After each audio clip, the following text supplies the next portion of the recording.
Vamos a esperar unos momentos en lo que se van conectando los participantes. Les pedimos, por favor, mantener cerrados sus micrófonos para poder comenzar. Gracias.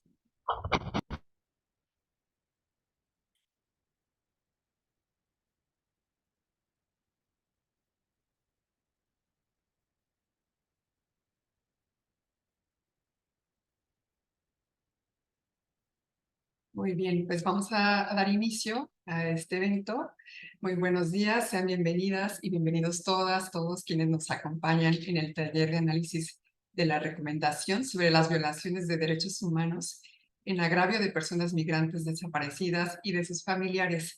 Este evento es organizado por la Comisión Estatal de los Derechos Humanos del Estado de Chiapas a través del Instituto de Investigación y Capacitación en Derechos Humanos, en colaboración con el Instituto de Investigación de Ciencias Jurídicas de la UNACH, en el marco de promover las recomendaciones emitidas por la Comisión Estatal de los Derechos Humanos como disposiciones fundamentales en la defensa de los mismos.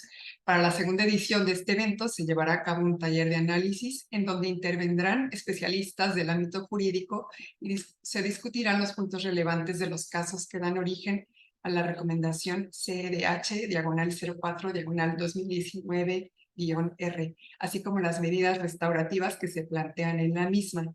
En esta ocasión tenemos el honor de contar con la presencia de la doctora Adriana Yolanda Flores Castillo, profesora investigadora del Instituto de Investigaciones Jurídicas de la Universidad Autónoma de Chiapas, el doctor Omar David Jiménez Ojeda, profesor investigador del mismo instituto de la Universidad Autónoma de Chiapas, el doctor Alejandro Francisco Herrán Aguirre, profesor investigador también del Instituto de Investigaciones Jurídicas de la UNACH.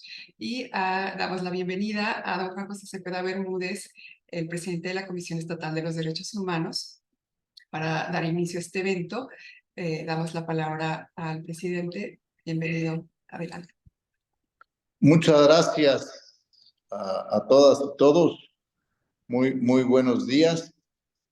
Les saludo con afecto aquí de manera remota y quiero agradecer de manera especial a las y los académicos que integran el claustro de investigadores del Instituto de Investigaciones Jurídicas de la UNACH por el apoyo que nos están brindando para llevar a cabo estos talleres de análisis de recomendaciones, y en especial el día de hoy, pues agradecerle a la doctora Adriana Yolanda Flores, al doctor Omar David Jiménez Ojeda, y al doctor Alejandro Herrán Aguirre, tres extraordinarios juristas y muy buenos amigos. Yo les agradezco mucho que nos compartan sus conocimientos, pero hago pública mi gratitud también por su amistad y solidaridad con la comisión. Quiero decirles que el instituto y especialmente ustedes son aliados de esta comisión que le vienen a dar fortaleza y consistencia a nuestro trabajo. Muchísimas gracias a los tres.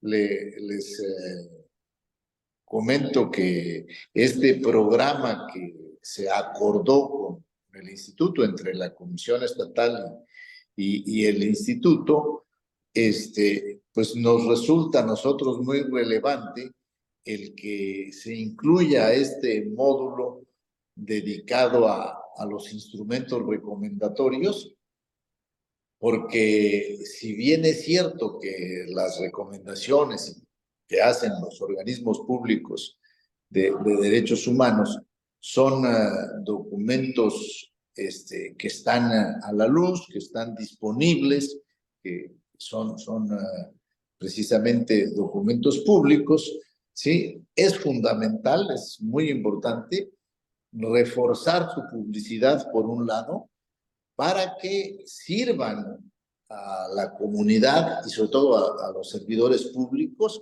para mantener el ejercicio de sus funciones con apego a derecho y con respeto a los derechos humanos. Y por otro lado, pues también es muy importante hacer el análisis, la reflexión, escudriñar su contenido jurídico, darle mayor sustento cuando así sea posible y pues discutir los argumentos jurídicos que sostienen a estas recomendaciones, pero que además no tienen una fecha de caducidad. Al contrario, entre más tiempo se mantengan sirviendo a la sociedad, a la comunidad, pues es mejor, ¿no? Entonces, yo reitero mi agradecimiento, me felicito como parte de la comisión por estar impulsando estos talleres. Muchas gracias, doctora, doctores. Saludos al señor director del instituto y al señor rector también. Muchas gracias. Los dejo con la doctora Sofía, que nos hará favor de conducir, y me despido porque pues en este momento me encuentro fuera de la ciudad, pero muy contento de estar con ustedes, aunque sea así de manera remota. Un excelente día para todas y todos. Muchas gracias, señor presidente de la Comisión Estatal de los Derechos Humanos, licenciado Juan José Cepeda Bermúdez, por su mensaje de bienvenida. Y bueno, vamos a dar inicio a las participaciones. Y antes de iniciar con la intervención de cada uno de los invitados, compartiremos pues su semblanza y trayectoria académica y profesional. Para comenzar, la doctora Adriana Yolanda Flores Castillo nos comentará el análisis de los hechos, evidencias y casos particulares de cada una de las víctimas de esta recomendación. La profesora investigadora su formación académica es licenciada en Derecho por la Facultad de Derecho de la Universidad Autónoma de Chiapas, maestra en Historia del Derecho y de las Instituciones por la Universidad Complutense de Madrid y doctora en Derecho por el Instituto de Investigaciones Jurídicas de la UNACH.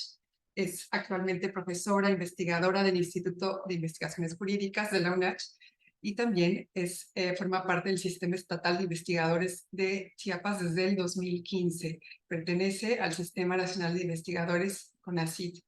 También forma parte del perfil deseable de Programa para el Desarrollo Profesional Docente, PRODEP, de la Secretaría de Educación Pública. Es magistrada del Tribunal Universitario de la Universidad Autónoma de Chiapas. Es líder del Cuerpo Académico Justicia, Derechos Humanos y Sociedad. Es ayudante de investigación adscrita al SIN del doctor Jorge Carpizo, fue ayudante, es ahora profesora visitante y es autora de diversas reseñas, artículos, capítulos del libro, Efectos de la violencia política en la vida democrática de la región sureste de México. Pues adelante y bienvenida, doctora Adriana. Hola, ¿qué tal? Muy buenos días a todas, a todos. Muchísimas gracias por la presentación a la maestra Sofía Solís. Le agradezco tanto su apoyo, pues ahora mismo, pero también atrás de las bambalinas, o sea, por supuesto, de todo lo que hizo que estemos hoy acá reunidos a hacerlo posible. Antes de comenzar, no sé si tengan, con quién tengo que arreglar, tengo que, ya, es que me salía transmitir, no sé si solo yo los tengo, todos tienen el control, entonces para estar pendientes de las personas. Sí, doctora, usted es coanfitriona, entonces puede compartir. También puede ver aquí el chat. De acuerdo, pues bien, me distraje. Muchas gracias a todos y a todos y a todas que estemos aquí compartiendo esta mañana este tiempo. Gracias por su interés y por estar pues compartiendo esta mañana, como ya lo dije. Yo creo que es un gusto estar, antes de comenzar, es un gusto estar en este evento de la Comisión Estatal de Derechos Humanos, como ya lo mencionó nuestro señor presidente de la comisión. Pues el Instituto de Investigaciones Jurídicas tiene una relación muy estrecha con la comisión y siempre nos gusta estar apoyando en los eventos que nos invitan. Agradezco también, pues bueno, siempre veo amigas, a la visitadora Claudia, también a mi amigo Alfredo Renoir, mucho gusto, me da gusto verlos y compartir esta mesa con mis amigos y mis colegas, el doctor Omar Jiménez y el doctor Alejandro Herrán. Para mí es un placer. Pues bien, vamos a comenzar.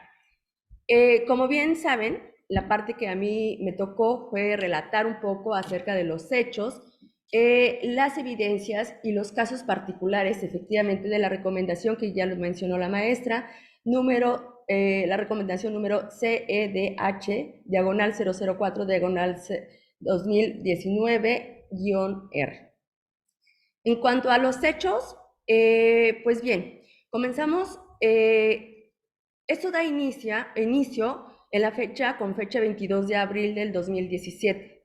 Se radicó el expediente de queja, pues aquí lo vamos a ver, CEDH, diagonal 259, diagonal 2017, por las violaciones a los derechos humanos cometidos en agravio de pues las víctimas 1, 2, 3, 4, 5, 6 y 7 y sus familiares respectivamente, quienes hicieron pues las denuncias. Se acudió ante la Fiscalía Especializada de Justicia Indígena de la Procuraduría General de Justicia del Estado, hoy lo que conocemos como Fiscalía General del Estado, para presentar diversas denuncias. Y esto, no había dado tiempo a mi cronómetro.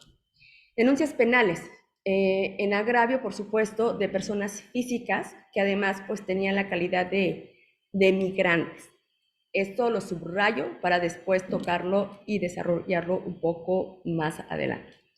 Por lo cual, pues por supuesto, se radicaron diversas averiguaciones previas, actas administrativas o bien las carpetas, lo que conocemos como carpetas de investigaciones.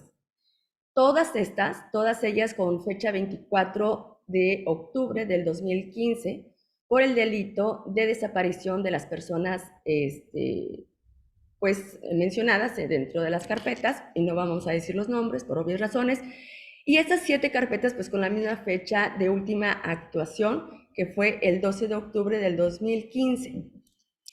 Y bueno, y una última carpeta de investigación realizada el 30 de julio del 2014, esto también por el delito de desaparición, pero con otro fin, con otro final, afortunadamente. Observamos pues que todos los expedientes se aprecia una inanición procesal, es decir, o existen actuaciones encaminadas a la integración de los mismos, lo cual es contrario, por supuesto, al artículo 17 de la Constitución Política de los Estados Unidos Mexicanos, y lo cual, y pues cito, que toda persona tiene derecho a que se le administre justicia por tribunales que estén expedidos para impartirla en los plazos y términos que fijen las leyes, emitiendo sus resoluciones de manera pronta, completa e imparcial. Por su parte, el artículo 25 de la Convención Americana sobre los Derechos Humanos, Pacto San José, Costa Rica, de 1969, relativo a la protección judicial, señala que, y cito, toda persona tiene derecho a un recurso sencillo y rápido, que le ampare contra los actos que violenten sus derechos fundamentales reconocidos por la Constitución, la ley o la convención antes mencionada. Es necesario mencionar que con antelación tiene íntima relación con el derecho humano a la tutela judicial efectiva, lo antes mencionado, y dentro de lo cual el acceso a la justicia, pues por supuesto que es un pilar y un principio básico del Estado social y democrático, pues del derecho. Es de suma importancia destacar que los sujetos pasivos del delito en las denuncias presentadas, como dije, tiene la calidad de migrantes, y subrayo esto porque pues son considerados como un grupo, como bien sabemos, como un grupo vulnerable, y por el contexto actual de violencia en que vivimos, en contra pues de los mismos que existen en México, pues en el tránsito, ¿no? Pues para poder llegar a los Estados Unidos. Sabemos que existe pues un patrón de violencia en el que existe un riesgo real e inminente de que estos puedan ser agredidos e incluso desaparecidos de forma forzada, ante la cual la Fiscalía General del Estado pues debió de actuar de inmediato, ordenando medidas oportunas, necesarias y dirigidas a la determinación del paradero de las víctimas o también el lugar donde podrían encontrarse privadas de la libertad. La falta de cumplimiento de la debida diligencia por parte de la representación social, o sea, los servidores públicos de la Procuraduría General de Justicia del Estado, y bueno, pues ya sabemos que hoy Fiscalía General del Estado, incumplió con el deber de investigar, a la vez con la obligación de prevención, violando con ello los derechos, por supuesto, de vida, integridad personal y libertad. Reconocido en los artículos, pues no me voy a detener tanto, si no, no nos vamos a dar tiempo, pero pues el artículo 4.1, 5.1 y 5.2 y 7.1 de la Convención Americana. Así como pues el artículo 1 de la Constitución, por supuesto, de los Estados Unidos mexicanos, haciendo ver que el Código de Ética de los Servidores Públicos, o sea, la Ley de Responsabilidades de los Servidores Públicos del Estado de Chiapas, en el artículo 45, pues dispone, y esto también cito, que todo servidor público tiene como obligaciones la salvaguarda de la legalidad, la honradez, la lealtad, la imparcialidad y la eficiencia que deben ser observadas en el desempeño de su empleo, cargo o comisión. Claramente se aprecia que no está siendo cumplido por la autoridad ministerial responsable, a pesar de haberse solicitado por escrito el informe de las indagatorias mencionadas. Y bueno, pues también además, sin que hasta por el momento tenga respuesta alguna en razón de todo lo que ya se expuso, y hay una negativa, por supuesto, al derecho de petición, a lo que existe, pues existe claramente otra violación a ese derecho, ¿no? También.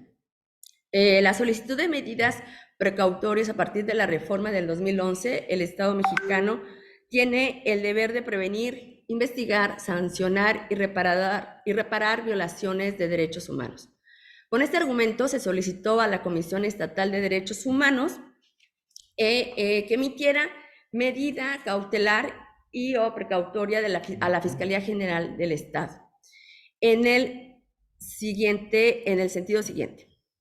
Primero, que en los términos de sus facultades y atribuciones del Ministerio Público representado por la Fiscalía General del Estado, dentro de un término perentorio, realizara todas y cada una de las acciones y actuaciones legales a efecto, pues por supuesto que de integrar y determinar en su momento todas y cada una de las indagatorias. Segundo, que se adoptaran las acciones internas pertinentes para supervisar que se cumplan las formalidades de ley durante el inicio, trámite y conclusión de las averiguaciones previas, procurando ante todo, por supuesto, evitar dilación en el trámite, garantizar el desahogo de las diligencias, preservar los indicios del delito, a fin, por supuesto, de asegurar que las líneas de investigación pues pudieran agotarse. Tercero, que en los términos de los convenios de colaboración celebrados por la Procuraduría General de la República, Procuraduría del Distrito Federal o bien Procuradurías o Fiscales Generales de otras entidades federativas, pues que se realicen acciones de localización y ubicación de las personas agraviadas.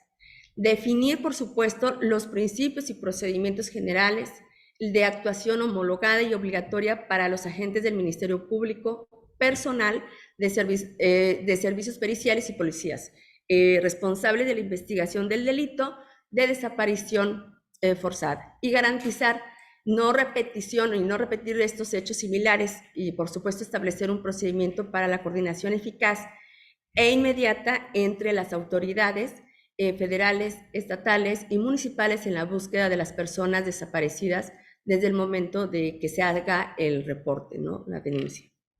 Esto es en cuanto a los hechos, es de una forma muy resumida para poder explicar y tener un contexto, una radiografía de lo que se trata esta recomendación ya citada. Ahora bien, con respecto al tema de las evidencias, podemos mencionar que el 24 de abril del 2017, y comienza con esto la recomendación, la Comisión Estatal de Derechos Humanos solicita informes sobre el asunto en cuestión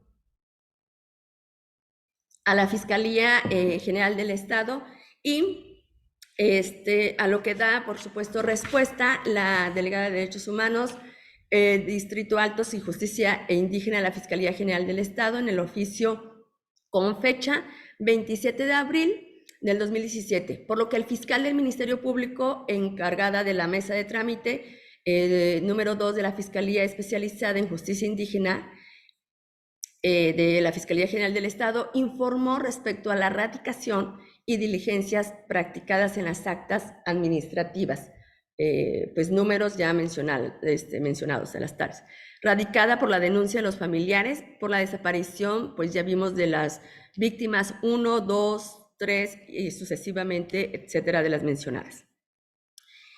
El oficio, con fecha del 26 de abril, del 2017, signado, firmado por el fiscal del Ministerio Público encargada de la mesa de trámite número 2 de la Fiscalía Especializada en Justicia Indígena de la Fiscalía General del Estado, por el que informó las diligencias realizadas. O sea, va informando todo lo que se va realizando y se emiten las medidas precautorias a favor de las víctimas, de las personas desaparecidas, de la víctima 1, 2, 3, 4, 5, 6, 7 y también de la persona localizada, de PL.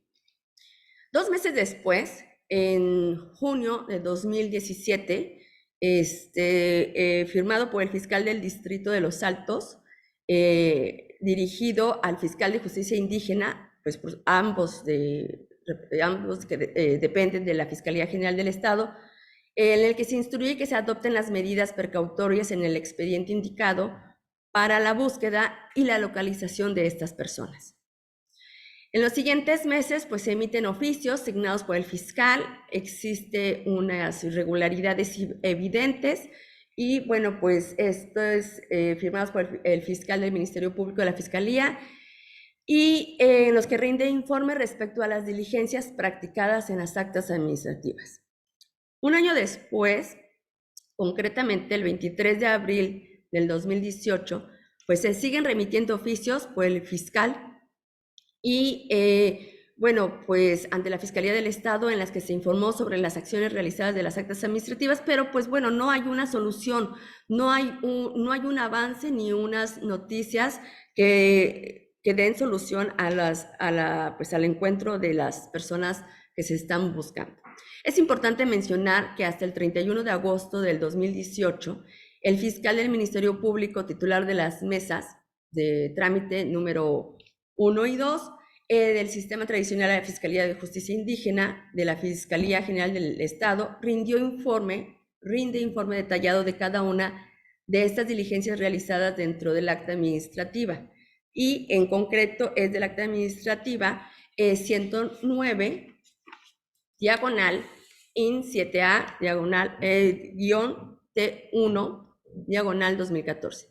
Indicando que los datos proporcionados por el denunciante, pues desafortunadamente no son suficientes para solicitar la colaboración a la Procuraduría General de Justicia de Baja California Norte para poder localizar a la víctima 1. El motivo por el cual, pues obviamente, estos dichos oficios fueron devueltos a la Fiscalía del Ministerio Público, por lo que se les solicita mayores datos de identificación para que esté en condiciones de dar curso y de proporcionar mayores elementos identificativos. Se mencionan varios oficios con la misma fecha en la que desafortunadamente el fiscal pues rinde un informe detallado de cada una de estas diligencias realizadas en las actas ya mencionadas anteriormente de las personas desaparecidas, y observamos que se cuenta con el informe de este fiscal obviamente sin dar respuesta o una solución positiva.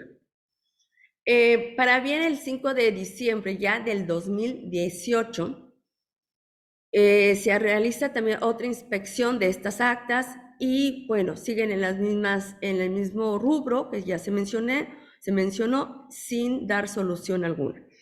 2 meses más tarde, ya el 5 de febrero ya estamos hablando del 2019. O sea, ¿cuántos años pasan? O sea, estamos hablando que todo esto de los procesos empieza en 2014 y ya estamos en febrero del 2019 y se rinde pues un informe rendido por el fiscal del Ministerio Público para poder señalar que la Fiscalía de Justicia Indígena integra las indagatorias o sea, se mencionan todas las, para no estar detallando acá los datos, y las demás ya mencionadas que iniciaron la desaparición de las víctimas, mismas que se encontraban en el trámite de las diligencias practicadas. Se encontró la solicitud de la colaboración de las procuradurías de los estados de Sonora, de Chihuahua, de Baja California, así como a la búsqueda, localización y presentación de las personas referidas. Sin embargo, fue improcedente por consideración de que los datos proporcionados por los denunciantes, como ya se había mencionado antes, fueron insuficientes, y pues es el motivo por el cual se solicita mayores datos a los familiares, cosa que ellos tampoco no cuentan porque pues ya no tienen comunicación con sus familiares. En cuanto a los casos particulares, de los 8 casos, que la recomendación está compuesta por 8 casos, son 7 desaparecidas y una persona encontrada, localizada. El primer caso, la primera denuncia sí es de un año totalmente diferente, de una fecha totalmente diferente, es del 30 de junio del 2014, en el cual que se dio inicio con el acta administrativa respectiva por desaparición de persona cometida en agravio de la víctima 1 por los hechos ocurridos el 5 de febrero del 2014 en la ciudad de Tijuana, Baja California Norte, pues donde se habían comunicado con su madre.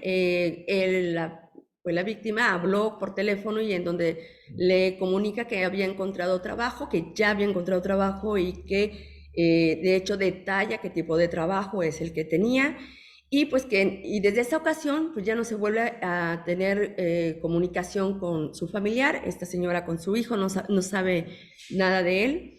Y bueno, pues se giran el oficio de encargado de la unidad especializada en la búsqueda de personas desaparecidas, y también se pide la colaboración al Procurador General de Justicia del Estado de Baja California Norte para la búsqueda y la localización de la víctima 1. El 20 de febrero del 2015, la Directora General de Servicios a la comunidad envió un oficio a la mesa de trámite y pues de la Fiscalía de Justicia Indígena a la Fiscalía General del Estado, en la que se menciona que el fiscal inició averiguación pues número tal, o sea, ya lo que hemos mencionado, por el hallazgo de un cadáver que encontraron en la carretera federal en el tramo entre el municipio de Juárez a Reforma, Chiapas.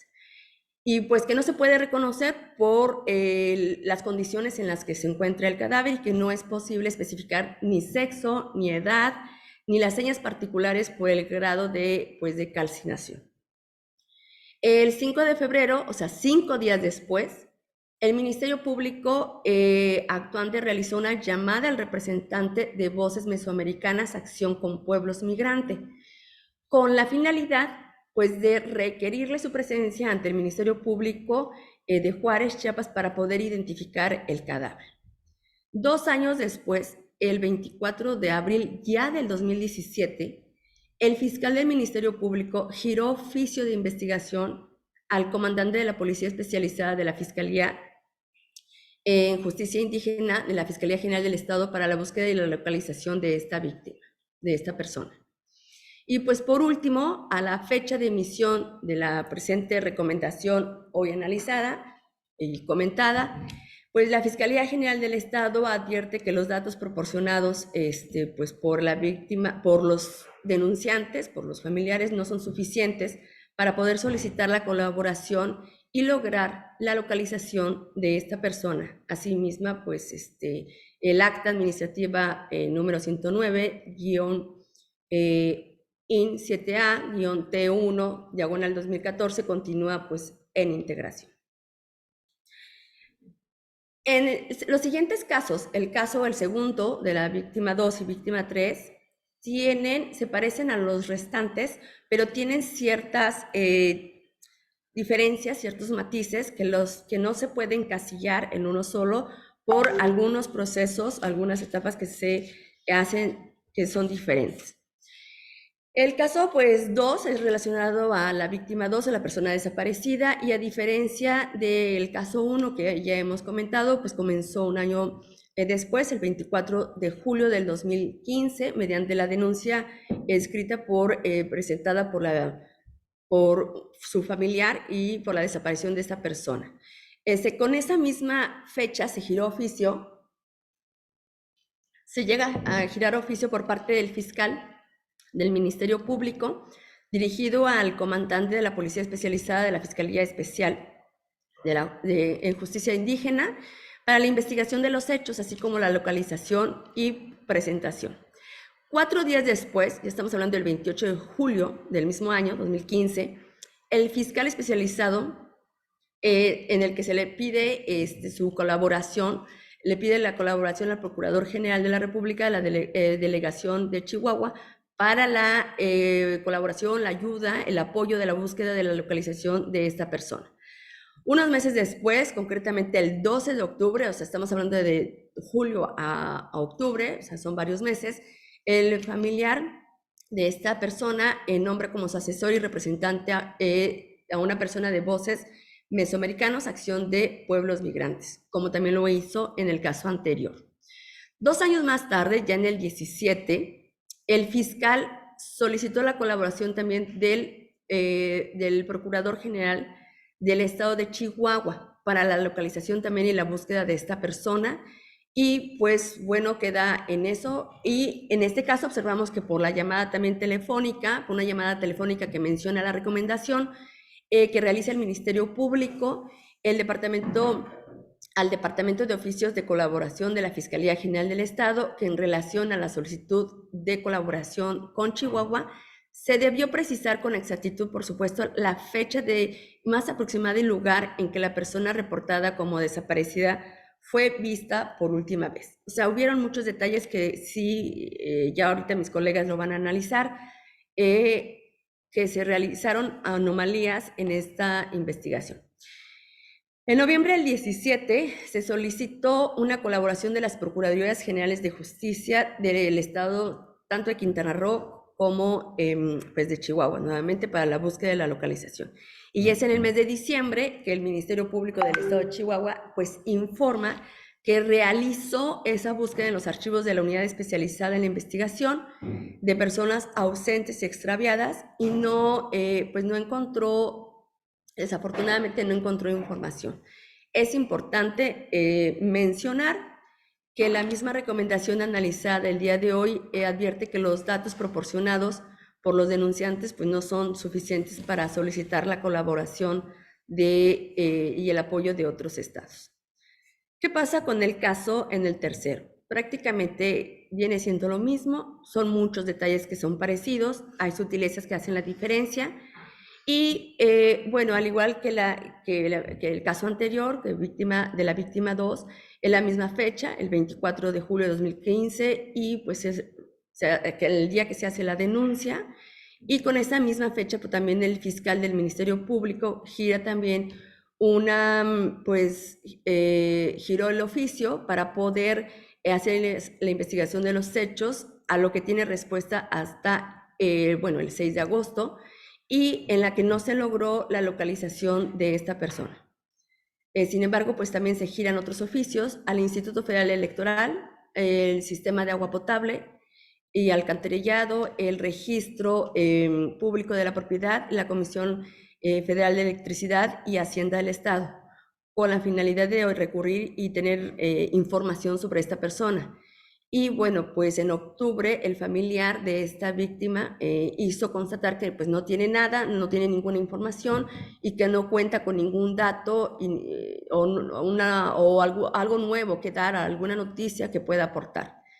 Para marzo de ese mismo año, del 17, pues ya se recibe la promoción de un integrante de Voces Mesoamericanos, que es también por la misma, es la misma organización, que es la de Voces Mesoamericano Acción de Pueblos Migrantes, a efectos de adquirir personalidad en el acta administrativa pues radicada de la desaparición de la víctima 3.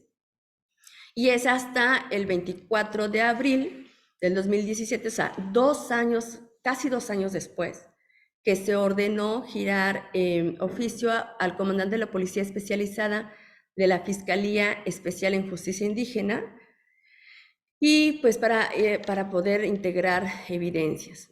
Como la desaparición ocurrió en Arizona, se solicitó la colaboración de la Procuraduría General de Justicia del Estado de Sonora para poder ayudar a la búsqueda de esta víctima.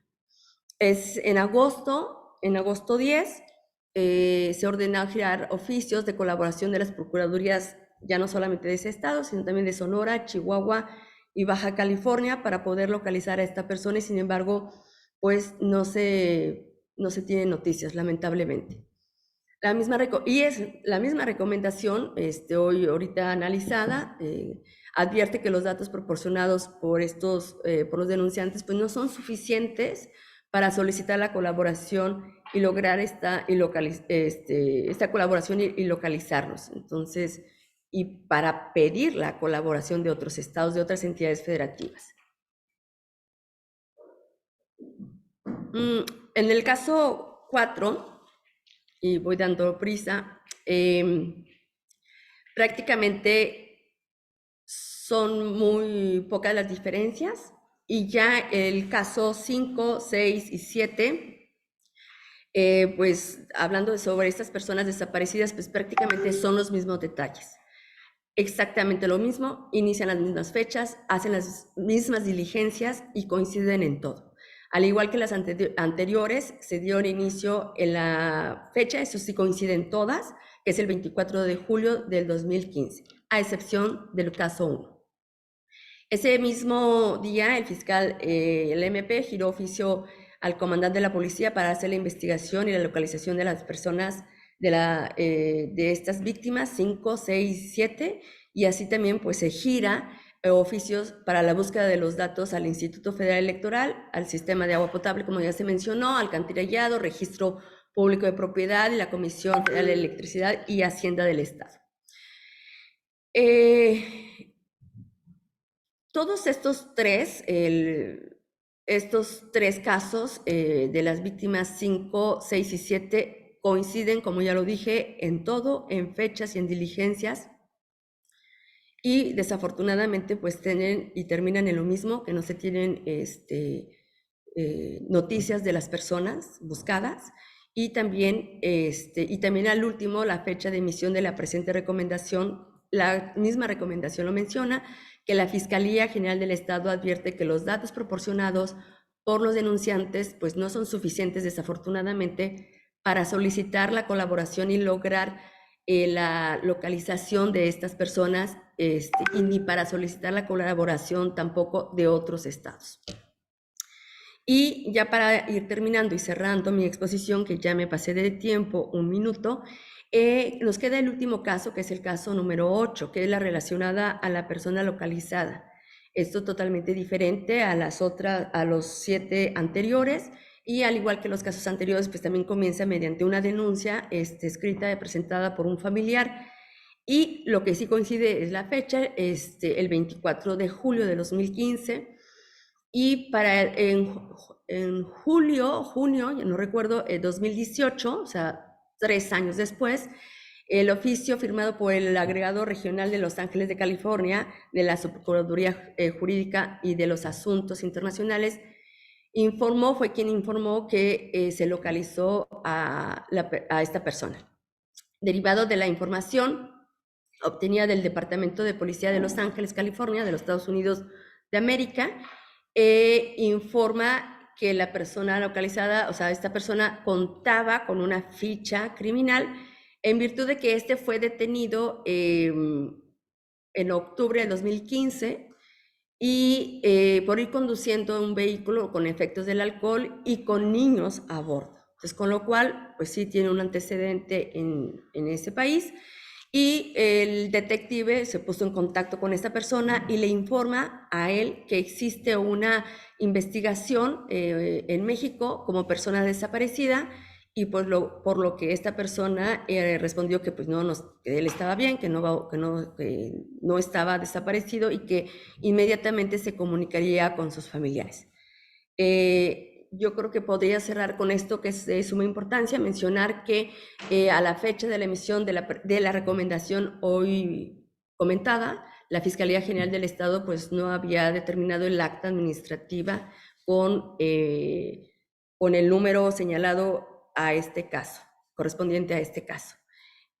Pues sin más, que es lo que me corresponde darles a conocer una radiografía de forma pues sintética, resumida, para que mis compañeros procedan con el análisis de esta recomendación citada. Muy amables y gracias por su atención. Muchas gracias a la doctora Adriana Yolanda Flores Castillo por su intervención y ese detallado análisis de los hechos, evidencias y casos particulares de las víctimas. Pues ahora continuamos con la exposición de las irregularidades e inconsistencias administrativas y derechos humanos violentados a cargo del doctor Omar David Jiménez Ojeda. El doctor Omar David Jiménez Ojeda es profesor investigador del Instituto de Investigaciones Jurídicas de la Universidad Autónoma de Chiapas, es licenciado en Derecho, maestro en Administración Pública y doctor en Derecho con mención honorífica de la UNACH. Fue servidor público en los gobiernos locales de Chiapas y Guerrero, participó activamente en el órgano implementador del sistema de justicia penal, ha integrado misiones oficiales en Haití, Estados Unidos y Chile, es miembro del Sistema Estatal de Investigadores de Chiapas y del Sistema Nacional de Investigadores SNI, reconocido por la SEP con el perfil PRODEP. Fue director también del Instituto de Investigaciones Jurídicas de la UNACH y pues gran amigo de la comisión. Adelante, doctor. Muchísimas gracias, doctora Sofía Solís, directora del Instituto de Investigación y Capacitación en Derechos Humanos de la Comisión Estatal de Derechos Humanos aquí en Chiapas. Muchas gracias por su invitación. Permítanme antes de empezar saludar a las personas presentes. Siempre es un gusto, aunque se retiró por múltiples actividades. Saludar al presidente de este organismo público autónomo, como es la Comisión Estatal de Derechos Humanos, nuestro querido amigo el licenciado Juan José Cepeda Bermúdez. También está, y los veo, y siempre que los veo, no me resisto a mandarles un abrazo fraterno a mi amigo Alfredo Ruanova y a mi amiga Claudia Ruiz, extraordinarios visitadores generales especializados. También veo dentro de los asistentes a muy queridos compañeros de la Universidad Autónoma de Chiapas. Hay dos coordinadores de licenciaturas muy potentes de esta universidad, de la gran oferta de la universidad. Me refiero a la doctora Laura Moreno y al maestro León Solá, que los veo aquí presentes, al igual que veo a la coordinadora del CEDES, que es un centro de investigaciones aquí de la universidad, la doctora Andrea Mena, mi amiga Andrea Mena. También veo a muchos colegas profesores, profesoras, alumnos de los programas académicos, como también veo entre los asistentes a funcionarios públicos de la Comisión Estatal de Derechos Humanos, veo a varios visitadores adjuntos. También siempre es un gusto saludar a los defensores municipales que hacen un gran trabajo al interior de nuestro estado, como a servidores del gobierno del estado, concretamente de la Comisión Ejecutiva Estatal de Atención a Víctimas y de la propia Fiscalía General de Justicia. Y bueno, saludo también aquí a los talleristas de esta mañana, mis queridos amigos, la doctora Adriana Flores y el doctor Alejandro Herrán. Y yo voy a darle continuidad a esta introducción que nos hacía la doctora Adriana Yolanda Flores Castillo. Y quisiera compartirles brevemente de qué hablamos cuando hablamos que hay una violación a los derechos humanos, porque por eso estamos acá esta mañana. Y bueno, una violación a los derechos humanos, solamente para contextualizarnos, ocurre cuando una autoridad de cualquier orden de gobierno realiza una acción o bien no la realiza en el cumplimiento de sus funciones. Esta actividad o el no hacer la actividad lo que genera es el impedimento del ejercicio pleno de los derechos humanos de las personas. Dicho lo anterior, entonces va tomando sentido el por qué estamos analizando esta mañana en este taller una recomendación de la Comisión Estatal de los Derechos Humanos, que es la que nos convoca, que es la 04-2019. Entonces, también el otro contexto que quisiera compartir con ustedes. Hay un delito aquí que se está denunciando. Es el delito de desaparición, ¿no? Solamente que acontece o se desarrolla en un contexto que vale la pena que nos detengamos tan solo un minuto para que quienes nos siguen en esta transmisión pudiéramos comprender un poco mejor. Miren, hablamos de que 8 personas desaparecieron. 8 personas chiapanecas desaparecieron, pero en un contexto donde ellos habían adquirido la calidad de una persona migrante. Y bueno, la migración es un fenómeno que se refiere justamente al movimiento de una persona de un lugar a otro, sea dentro del país o bien más allá de nuestras fronteras. Y vean ustedes, nos han dicho los clásicos que la migración, si tú te imaginas estar viendo el mapamundi, que la migración siempre viene de sur a norte, ¿no? De abajo hacia arriba, por así decirlo, y que siempre va a acontecer, o casi siempre va a acontecer, de este a oeste. Y parece ser que va tomando lógica, ¿no? Porque ya nos adelantaba la doctora Adriana Flores algunas entidades federativas con las cuales se tuvo que pedir información. Y bueno, ¿y de qué hablamos cuando hablamos de una persona migrante? Y aquí el que más sabe de estos temas es nuestro nuevo visitador general especializado en la materia, el maestro Ruanova. Bueno, según la Organización Internacional para las Migraciones, un migrante es cualquier persona que se desplaza o bien se ha desplazado pues a través de una frontera, ¿no? Y las fronteras pues pueden ser obviamente internacionales, quizás a esas nos referimos más constantemente, pero también a las fronteras internas, caso de México, ¿no? Pasar la frontera Chiapas-Oaxaca, Chiapas-Tabasco, etcétera. El efecto es que una persona migrante está dejando su lugar de residencia, amigos y amigas. Y así es como empieza a acontecer todo esto allá por el año del 2015. Esto tiene 8 años. La denuncia que se presenta ante la Fiscalía Especializada en Justicia Indígena, pues aconteció precisamente cuando se tiene la noticia, ¿no? De que pues, ya nos están reportando estas personas con sus familiares, que es normalmente lo que acontece. Y en ese sentido, si esto está aconteciendo en el año 2015, que es cuando llegan y presentan una denuncia, pues otra vez retomo el contexto.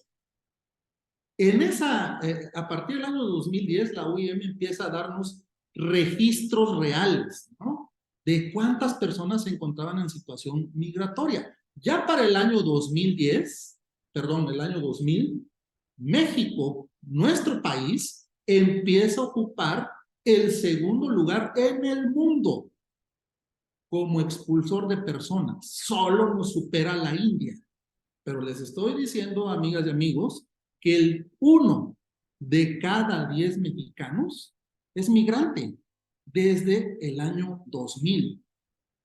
Y bueno, si se denuncia un delito como es la desaparición forzada de personas en condición migrante, pues tenemos que referirnos un poco también para hablar de estas irregulares inconsistencias administrativas y en consecuencia qué derechos se están violentando. Bueno, ¿cuál era el marco jurídico en aquella época?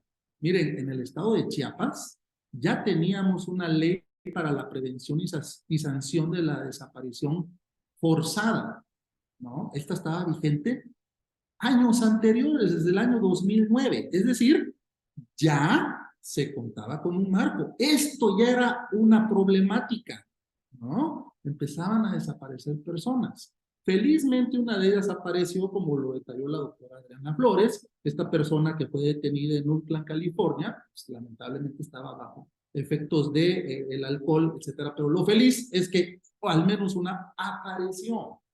Y miren, algunas inconsistencias. Estamos hablando de un delito de desaparición forzada, ¿no? Y aquí viene el deber del órgano investigador.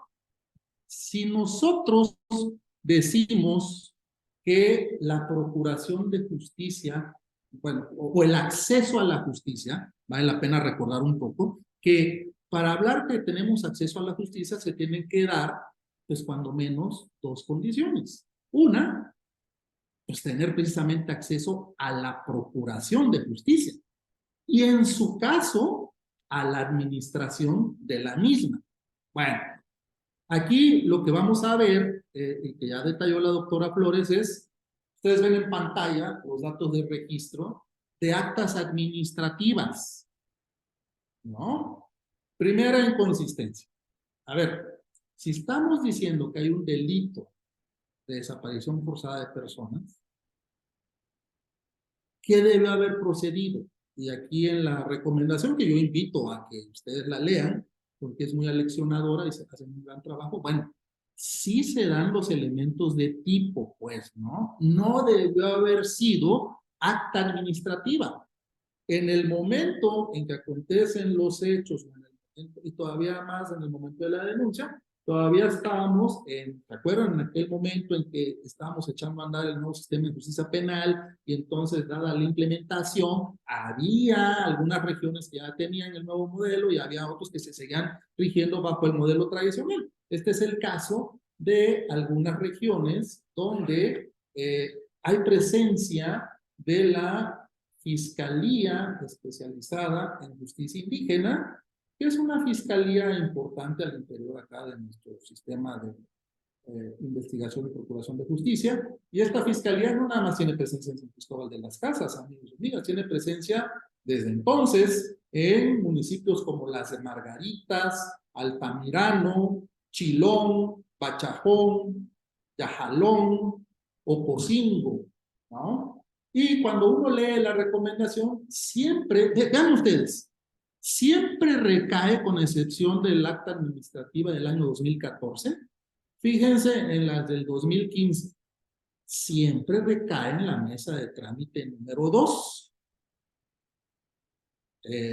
Pues felizmente en Chiapas todavía nos conocemos muchas y muchos, ¿no? Y que me llamo un querido amigo que laboraba en aquellos tiempos por allá en la Fiscalía de Justicia Indígena y le pregunto, amigo, ¿y de cuántas mesas de trámite hablamos que en aquellos años, en el año 2014-2015 había? Y él me dijo que había 5 mesas de trámite, más una de conciliación, más una de rezar. Esto tendrá su lógica porque el mismo día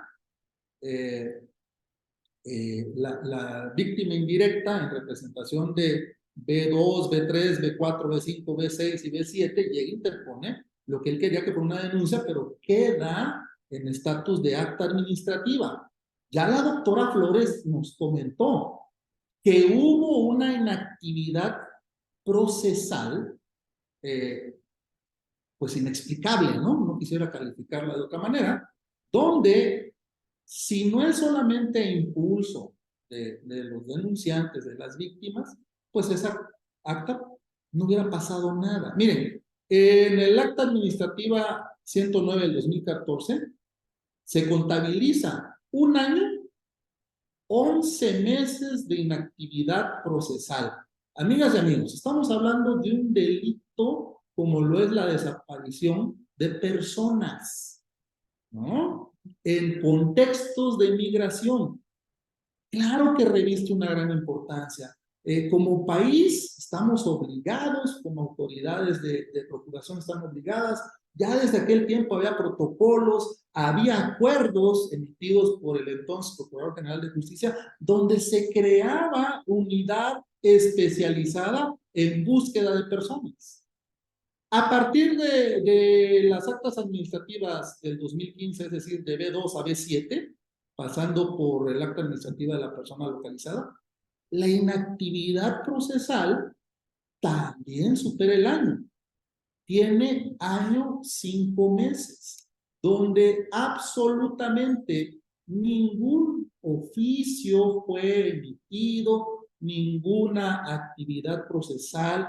Recordemos que el fiscal del Ministerio Público es quien dirige la investigación, pero para eso se apoya en la policía, ¿no? Ahora le llamamos policía especializada en investigación, para aquel tiempo tenía otra denominación, pero más o menos era pues el mismo contexto. Tampoco se dieron la oportunidad de realizar pues actividades que permitieran tener pues una mayor calidad de la información. Entonces, todo esto que aconteció, amigas y amigos, dio lugar al expediente de queja 259-2017. Ya sabemos cuál es el procedimiento de una queja ante el organismo constitucionalmente autónomo y garante de los derechos humanos, ¿no? Es prácticamente en absoluto respeto a la función de procuración de justicia de la Procuraduría o Fiscalía. En ese tiempo también se dio la reforma, ¿no? Que condujo cómo pasamos a tener un organismo investigador de los delitos que fuera autónomo y la cambio de denominación a Fiscalía. Bueno, pues ese expediente de queja, 259-2017, va a dar pauta, una vez de que se tienen los elementos, que se asume pues de que hubo inconsistencias que violentaron flagrantemente varios derechos de las personas víctimas, tanto las directas como las indirectas, da lugar a la recomendación 04-2019, que es la que estamos comentando tres colegas del match para todos ustedes. Bien, y entonces lo que sucede es que dentro de esas irregularidades, fíjense, si no es por ese impulso procesal que llegan, y hay que hacer un reconocimiento, por supuesto, a la sociedad civil, ¿no? Que muchas veces es quien da la cara, a ese impulso de la sociedad civil es que se empiezan a girar oficios, ¿no? Decían en primera parte de la intervención que la migración es de sur a norte o de este a oeste, porque vean ustedes dónde están los oficios que se giran.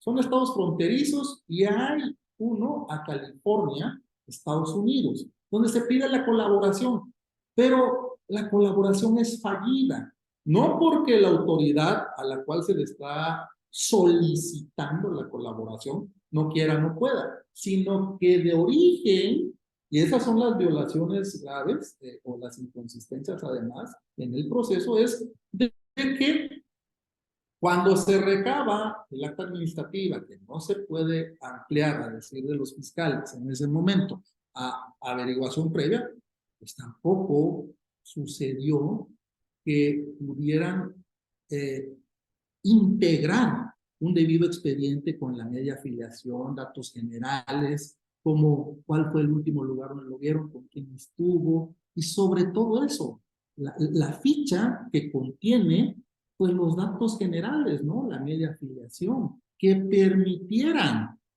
a la autoridad requerida, pues, hacer un trabajo profesional. Entonces, si ustedes están siguiendo con atención, como sé que lo hacen siempre que hay estos talleres, miren, la Procuración de Justicia, ¿de qué hablamos?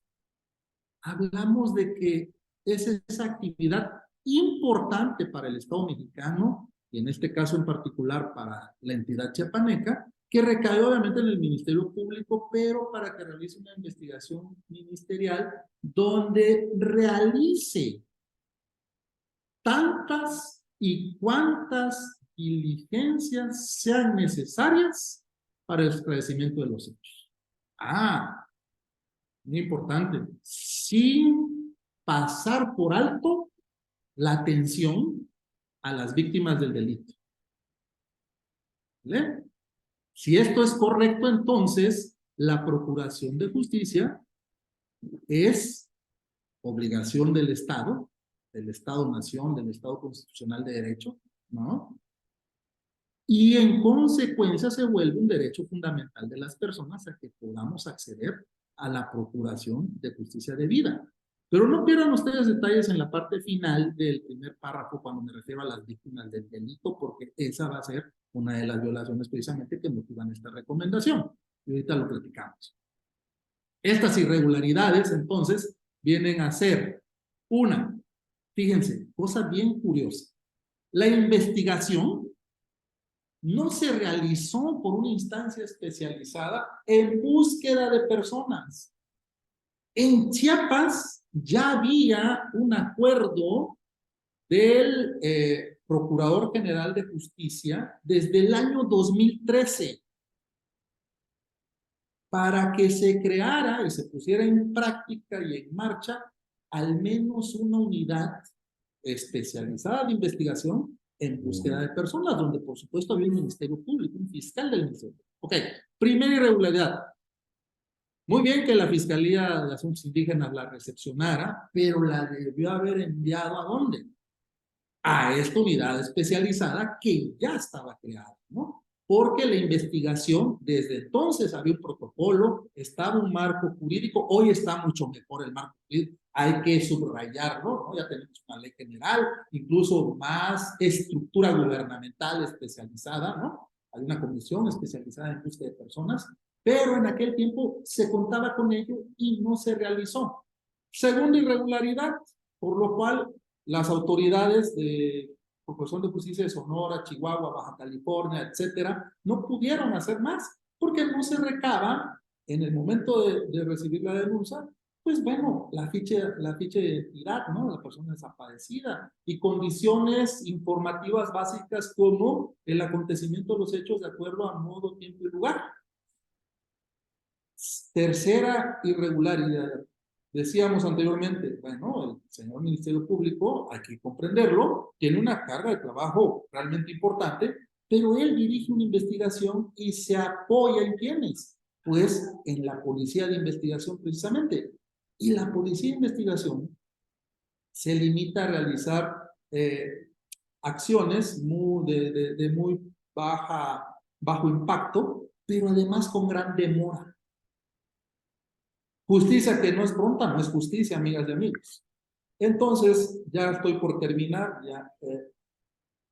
La omisión de la autoridad investigadora, es decir, de la Fiscalía Especializada en Materia Indígena, de transmitir el reporte de desaparición oportuna. Y una de las cosas que nos sucede mucho en México, entre entes, y yo por eso estoy muy contento de que podemos coordinarnos perfectamente bien entre la Universidad Autónoma de Chiapas y la Comisión Estatal de los Derechos Humanos de Chiapas, porque, miren, normalmente entre fuerzas institucionales, lo que debería de ser una cosa natural, no acontece. Nuestra falta de colaboración interinstitucional creo que nos ha hecho mucho daño y nos estamos llevando a personas inocentes dentro de este estilo de cómo trabajamos. Entonces tenemos que la visión del problema quizás se perdió en el tiempo porque no se contempló, no se valoró los derechos de las víctimas. Ya estoy por terminar, doctora Sofía. Amigas y amigos, recuerden, la reforma del año 2008, esa que nos dijeron que era de gran calado, que nos iba a volver un país de primer mundo, etcétera, la reforma en materia de justicia y seguridad. Artículo 20 constitucional. Se reformaron 10 artículos, pero el artículo 20 constitucional, amigas y amigos, es el núcleo de esa reforma. Ustedes vuelvan a leer, por favor, el apartado C del 20 constitucional, que nos dice cuáles son los derechos de las víctimas y en este caso en particular, la Comisión Estatal de los Derechos Humanos no aprecia ese cumplimiento en el deber jurídico de buscar de manera inmediata y con todos los medios a su alcance a las personas desaparecidas que aquí les estamos comentando.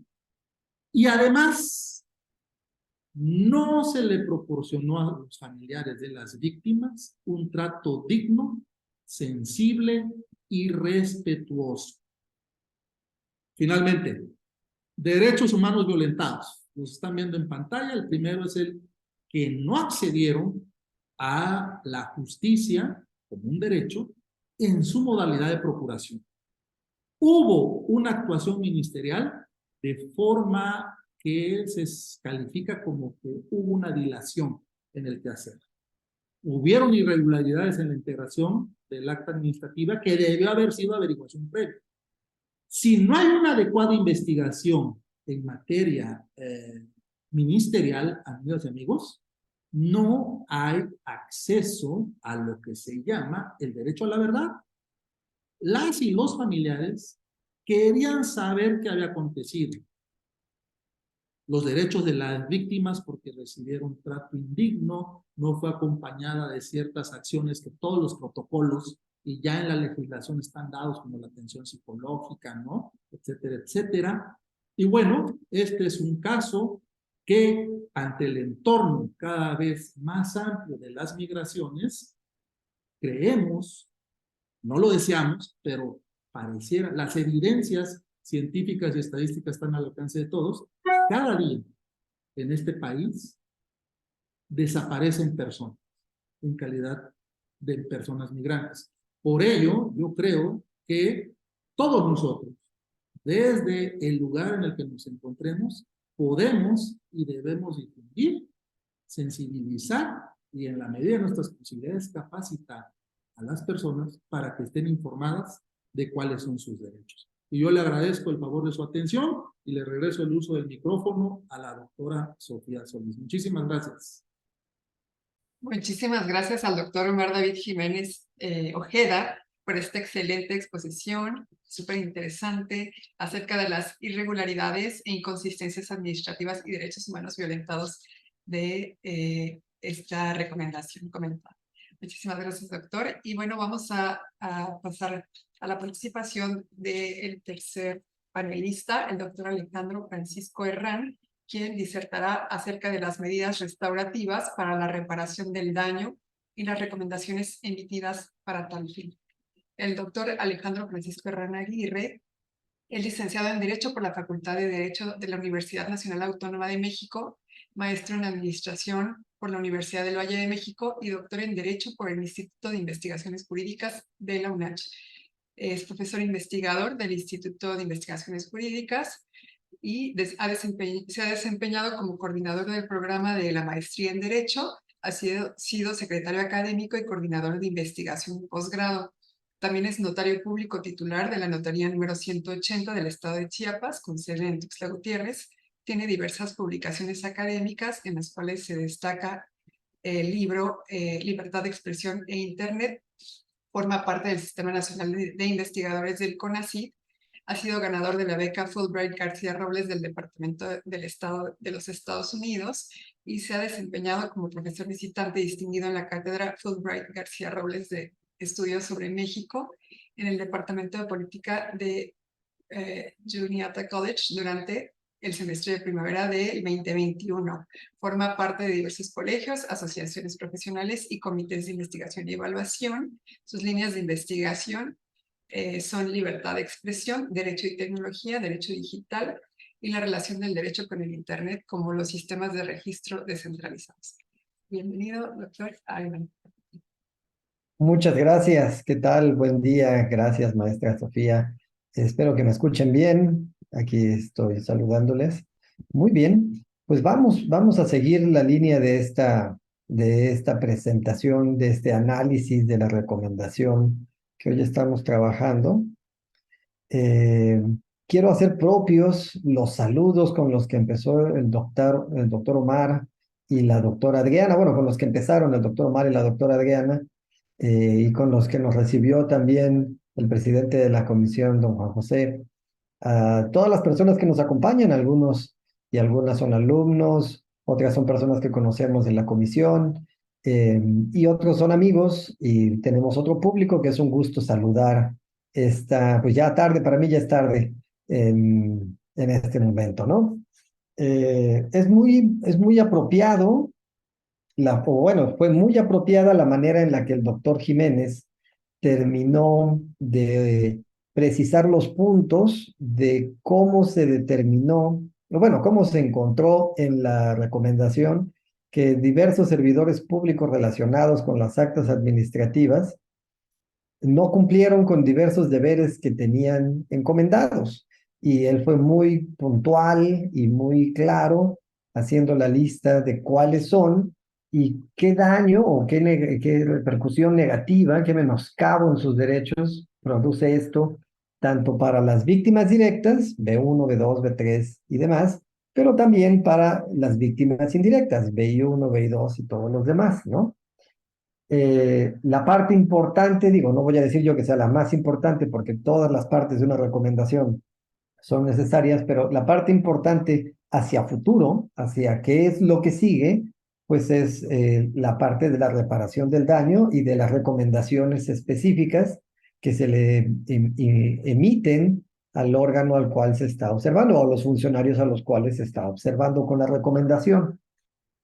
Vamos a platicar de eso, vamos a platicar de qué dice la recomendación en la parte del análisis de las reparaciones, qué significan y cómo debieran verse, y qué dicen las recomendaciones específicas, las 12 creo que son, ahorita las tengo aquí en pantalla, para que, bueno, no es una presentación, para que la Procuraduría, ahora Fiscalía General del Estado, ponga en marcha pues para reparar el daño de manera efectiva, en la medida de lo posible, tanto a las víctimas directas en caso de ser posible, pero también para las víctimas indirectas, ¿no?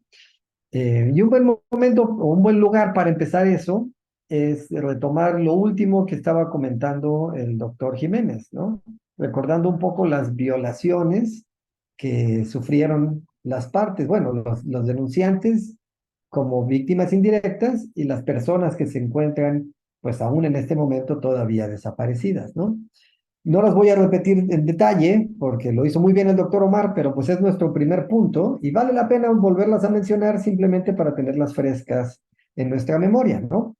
Aquí encontramos violación, en el caso, al acceso a la justicia, en el término genérico y también desde el punto de vista específico de la obligación que tiene el Estado de crear procesos efectivos que le permitan a las personas tener acceso a la justicia. Es decir, el Estado está obligado a crear adentro de sus órganos de control o de administración de procesos, incluida la procuración y la administración de justicia, mecanismos que le permitan a las personas obtener decisiones que sean efectivas en resolver sus circunstancias. En el tema de la procuración de justicia, pues se trata en las medidas, como dijo el doctor, digo, los derechos, como dijo el doctor Omar, el derecho a la verdad y otros que ahorita menciono, pero la primera falla del organismo del Estado es abstracta y se da en esta falla de crear una procuración de justicia efectiva en donde se dé la investigación de manera correcta y siguiendo los protocolos que se han creado para pensar y lograr precisamente que las víctimas directas e indirectas tengan reparación o al menos justicia y que los responsables, en caso de existirlos, pues tengan las sanciones correspondientes y además, en el caso de que esto aplique, pues se deje de poner en peligro a otras personas que pudieran ser también víctimas de delito, ¿no? Entonces, esta primera violación es una violación importante, pero es una violación abstracta, ¿no? Olvidé poner mi reloj, déjenme lo pongo, aunque voy atrasadito, ¿no? Muy bien. Luego tenemos una violación importante, también descrita por tanto el doctor Omar como la doctora Adriana, a la que podemos llamar dilación en el acceso a la justicia o dilación a la procuración de justicia. Y se entiende o debemos entender dilación por aquellos impedimentos o obstáculos que innecesariamente u ociosamente producen que se prolongue el acceso a la justicia o el acceso a los derechos que las personas tienen. Es normal esperar que las acciones de la investigación y del Estado tengan que pues, darse a través de una serie de procesos y de caminos que tienen que ser lo más expeditas posibles. Y entendemos todos que nadie está obligado a lo imposible y puede hacer magia, pero la dilación ya cae en una obstaculización ociosa, principalmente por omisión. Y esto fue lo que describió la doctora Adriana en la narración de cómo se dieron pues las diversas audiencias y las, digámosles, atenciones a las personas que estaban denunciando en diversas ocasiones, ¿no? Y cómo no había un seguimiento pronto, un seguimiento constante, y por el contrario, las actividades pues se dejaban por un tiempo y se retomaban incluso años después, Seguramente, y como lo describió la doctora, con el impulso de las partes, porque no era el organismo del Estado, el Ministerio Público, como ente, no como individuo, ¿no? La autoridad ministerial no estaba haciendo su trabajo con la velocidad apropiada. Tenemos irregularidades en las integraciones de pues ahora les llamaríamos carpetas de investigación, como bien atinó el doctor Omar, entonces hubieran sido averiguaciones previas, empezando porque no debieron constituirse, como ya lo atinamos por tercera vez, como actas administrativas, debieron constituirse desde el principio como averiguaciones previas o carpetas de investigación para hacer indagación delictiva. Y no solo es la irregularidad en la integración, que pudiera ser, si somos amables con las actividades que se dieron, por desconocimiento tal vez del protocolo apropiado a seguir en un caso de desaparición forzada o de desaparición de persona, eh, también fueron en la integración de las actividades y de las otras diligencias que se dieron dentro de las mismas carpetas. Lo estableció primero la doctora Adriana, no se dio un seguimiento con la policía para poder dar la cuenta de los domicilios, los lugares conocidos donde se desempeñaban estas personas, no se hizo un seguimiento para tratar de obtener la afiliación más apropiada para poder identificarlas. Se dejaron muchas actividades y detalles que son importantes de atender con el cuidado que merecían, ¿no? Una violación importante, ya la dominó el doctor Omar, la de la falta al derecho a la verdad. Eh, ¿Qué pasó? Y que las personas tenemos un derecho de saber qué es lo que ha sucedido con nosotros o con nuestros familiares en caso de delito. No diré más de esto porque el doctor Omar lo ha comentado con suficiente profundidad. Y bueno, tenemos también una violación a la falta de atención psicológica a las víctimas indirectas.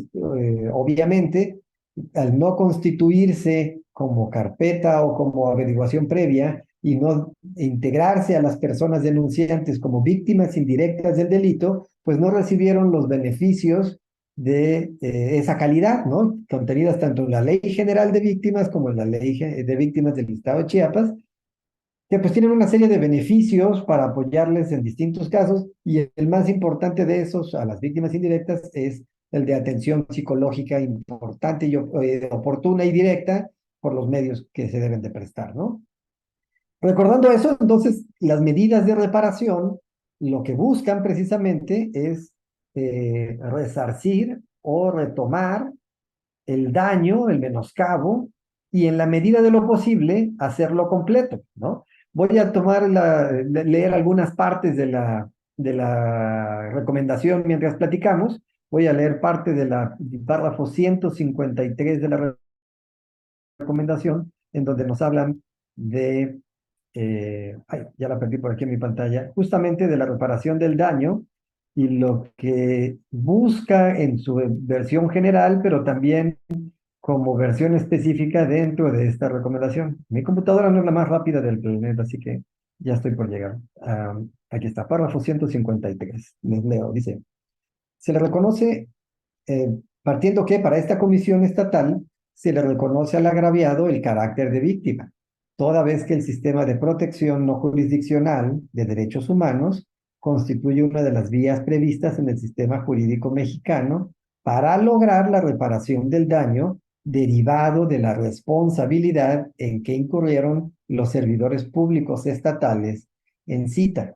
Y aquí vemos la importancia de que se les reconozca la calidad de víctima, porque es de la calidad de víctima de la que surge la expectativa, el derecho a tener una reparación integral del daño, ¿no? Lo siguiente que hace la recomendación, y es muy apropiado y lo vamos a comentar solo de forma muy genérica, es hacer un fundamento completo de la reparación del daño en el sistema jurídico local, bueno, parte del regional, desde la Corte Interamericana hasta los ordenamientos más locales. Nos recuerda en el párrafo 154 que la Corte Interamericana ha señalado que la reparación es una norma, y aquí cito, consuetudinaria que constituye uno de los principios fundamentales del derecho internacional contemporáneo sobre la responsabilidad de los estados. De esta manera, al producirse un ilícito imputable a un estado, surge de inmediato la responsabilidad internacional de este por la violación de la norma. Entonces, el sistema regional, la Corte Interamericana de Derechos Humanos, ya nos ha dicho y ha reiterado que cuando los estados que son parte del sistema de derechos humanos internacional incumplen sus obligaciones, el mero incumplimiento genera la obligación de la reparación, ¿no? Y luego recordamos el fundamento nacional, que este es más, un poquito más detallado, pero no lo vamos a explicar en detalle porque para eso también necesitaríamos mucho tiempo.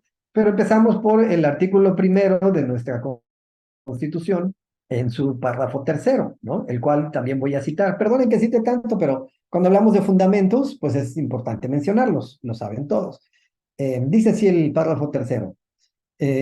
Todas las autoridades, esta parte como que ya está, no la sabemos de memoria, ¿no? En el ámbito de sus competencias, tienen la obligación de promover, respetar, proteger y garantizar los derechos humanos de conformidad con los principios de universalidad, interdependencia, indivisibilidad y progresividad. En consecuencia, y aquí viene la parte que nos atañe, el Estado deberá prevenir, investigar, sancionar y reparar las violaciones a los derechos humanos en los términos que establezca la ley. Es aplicable también, y la recomendación atinadamente lo señala, lo contenido en los artículos 108, 109 y 113 de la Constitución, que hablan acerca de las responsabilidades de los servidores públicos y cómo éstas se integran y cómo son importantes sus consideraciones a la hora de buscar la procuración de justicia. En el siguiente nivel tenemos la ley de víctimas, tanto en su nivel federal, la ley general, bueno, en su nivel general, la ley general de víctimas, como en su nivel estatal, la ley de víctimas del estado de Chiapas, que tampoco vamos a comentar en detalle por lo amplio de su contenido, pero bueno, nos queda más o menos claro la importancia que tiene la calidad de víctima y el adecuado tratamiento de esta calidad dentro de la investigación para poder, primero que nada, respetar los derechos de las víctimas, pero segundo, poder abrir la puerta a las reparaciones, ¿no? Ya después de estas partes de análisis fundacional, llamémosle, de fundamentación, la recomendación ya empieza a hablar de la reparación del daño como tal. Y primero enumera cuáles son las medidas de reparación generales que deben de implementarse en un caso como el que se analiza aquí. Y establece 1, 2, 3, 4, 5 áreas de aplicación de reparación del daño de igual importancia todas. Empieza por la rehabilitación. Y la rehabilitación es un tema muy importante. Es el que justo abríamos la puerta cuando hablábamos de la atención psicológica, por ejemplo, tanto para las víctimas en caso directo, cuando las hay, como para las víctimas indirectas. Y aquí lo importante es que la rehabilitación debe de prestarse de forma completa e integral por personal calificado y oportuno, ¿no? En el caso específico, la recomendación habla de obligarse a atender de manera psicológica y médica a cada una de las personas que son víctimas indirectas, tomando en consideración sus características personales y las características de cada caso. No puede ser una solución de molde que diga, aquí está la atención para todos. Ya veremos cómo dice la recomendación específica, ¿no? Pero el tema es, tiene que darse atención psicológica, médica, y no solo de estos tipos, sino también de asesoramiento y de guía en todos los temas que tienen que ver con el delito del cual han sido víctimas. Y esto se tiene que brindar además en un lugar conveniente para las víctimas, por personal capacitado, ya lo había dicho, y por supuesto, de forma completamente gratuita. Entonces, la primera de estas reparaciones a comentar fue la rehabilitación de las personas con calidad de víctimas. La siguiente es muy interesante, es la satisfacción, ¿no? Y la satisfacción viene a considerar reponer el daño, volver a hacer completo el menoscabo que ha sufrido el derecho de una persona. Y aquí la recomendación hace un estudio muy apropiado, breve, pero puntual, de la teoría y de las generalidades respecto de la satisfacción y la reparación del daño. Y vamos a entrar luego en la reparación después. Aquí nos habla de cómo se debe dar una disculpa pública en el caso en específico y en caso de que los expedientes para tener responsabilidades administrativas para los servidores públicos hayan prescrito, pues entonces a cada servidor público se le tendrá que hacer una glosa en su expediente personal de la recomendación que se está emitiendo. Voy a ir un poquito más rápido porque me estoy tardando. Entonces, el punto de la satisfacción es lograr que, por un lado, las violaciones se detengan en caso de que continúen, se haga un reconocimiento de la falta, una disculpa pública, y la parte importante, y vamos a llegar a esto al final, las sanciones a los funcionarios responsables de haber caído en las violaciones que se están estudiando. Entonces, llevamos rehabilitación y satisfacción. Luego viene crear medidas de no repetición. Y aquí es importante ver que es la obligación del Estado, como ya dijimos, prevenir. Si ya se dio un caso negativo en donde las denuncias no fueron dadas con el seguimiento oportuno y adecuado, pues debe de obligarse a no repetir este tipo de conductas o que se den otra vez este tipo de omisiones, lo que implica, en la medida que estamos hablando, en la recomendación de un tema, la creación de un curso para personal directivo y para subalternos en el área ministerial, para ministerios públicos, personales y directivos, sobre la función y los protocolos, perdón, en materia de derechos humanos, de desaparición de personas, de trabajo para la atención de las víctimas, todo lo que está relacionado y que ya con mucho detalle describieron tanto la doctora Adriana como el doctor Omar en las fallas. Hay que capacitar a los funcionarios, tanto institucionalmente al puesto, como específicamente a las personas que ejercen esos puestos para, en la medida de lo posible, asegurar que no se vuelvan a dar este tipo de situaciones. Luego viene una muy controversial que va a ser muy interesante seguir y es la compensación, la reparación por compensación. Y aquí se trata de, ahora sí, literalmente, volver a reintegrar aquello que se perdió. Por supuesto que tenemos también en la recomendación un estudio de cómo funciona la reparación. Puede haber daños materiales, daños inmateriales, también llamados patrimoniales o expatrimoniales. Y después de hacer un estudio también breve, pero puntual y cuidadoso de todo lo que debe de llevar una buena reparación, una buena compensación como reparación del daño, pues nos menciona que se tendrán que reparar tanto los daños emergentes, es decir, aquellos daños que hayan sufrido las víctimas, tanto directas como indirectas, pero también los inmateriales, como el daño moral que hayan recibido las víctimas indirectas, pues por lo que han tenido que sufrir y han transitado a través de los delitos que sufrieron, ¿no? Y este monto que se tendrá que considerar como compensación, pues deberá ser establecido en coordinación con la Ley General de Víctimas, la Ley de Víctimas del Estado y las demás entidades que tienen que relacionarse con esto. Pero sí hablamos de una compensación. Y finalmente está no, esta era la última, perdón, solo son 5. Luego viene que quiero repasar los resolutivos, nomás estoy leyendo mal. Entonces, solamente para resumir esta parte y repetirla, 5 maneras de reparación del daño en la recomendación, la rehabilitación, la satisfacción, que se creen medidas de no repetición y la compensación, perdón, sigo diciendo 4 cuando eran 5 cuando eran 4. 4 medidas de reparación generales.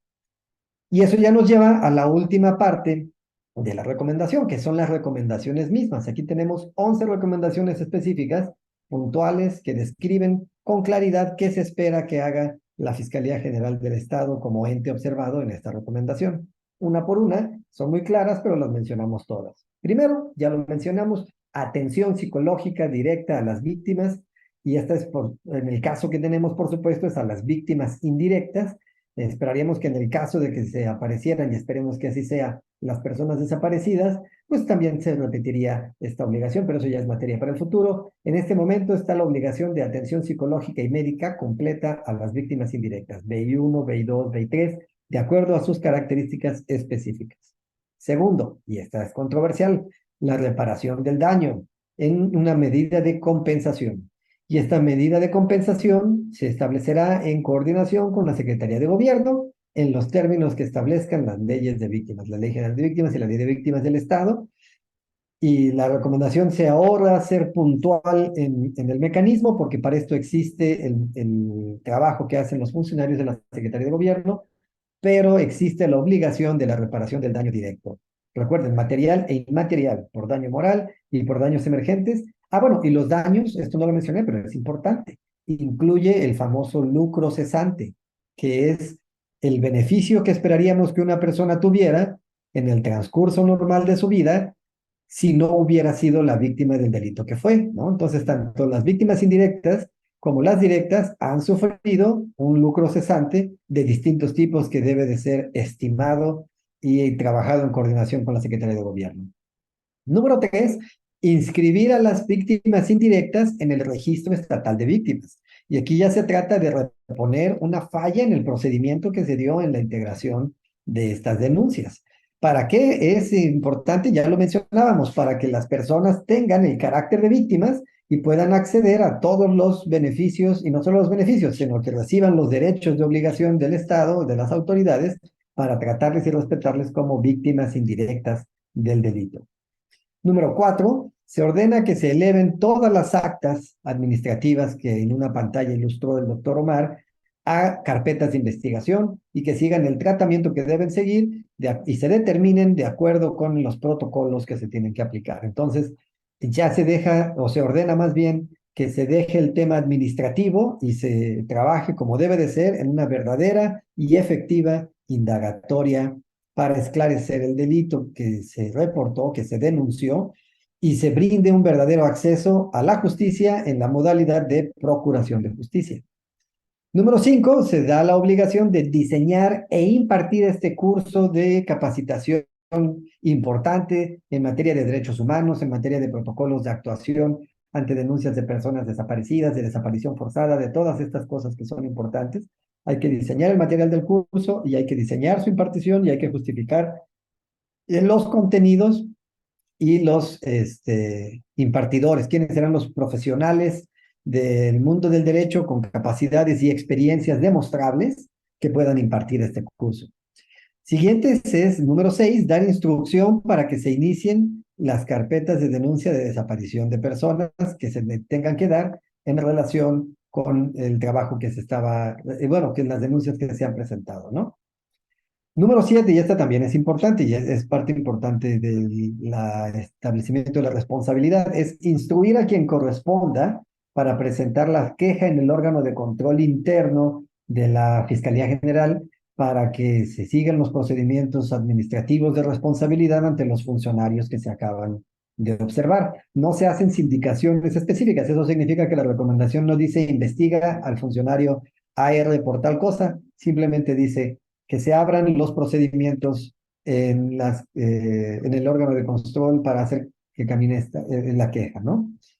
Y de esa misma manera, y en la octava, iniciar las indagatorias por las denuncias de hechos que se han hecho contra los funcionarios que intervinieron, todos los funcionarios que intervinieron en las integraciones y en los desarrollos de las actas administrativas, que deberían de haber sido carpetas, ¿no? Entonces se trata de deslindar las responsabilidades que correspondan, ya sea por omisión o por acción, y sancionar como corresponda a los funcionarios.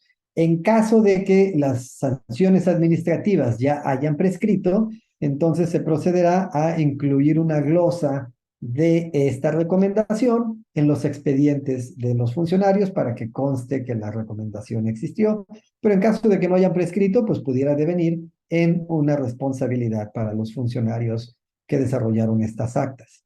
Número 9, se ordena hacer revisiones semestrales de todas las indagatorias relacionadas con desaparición de personas.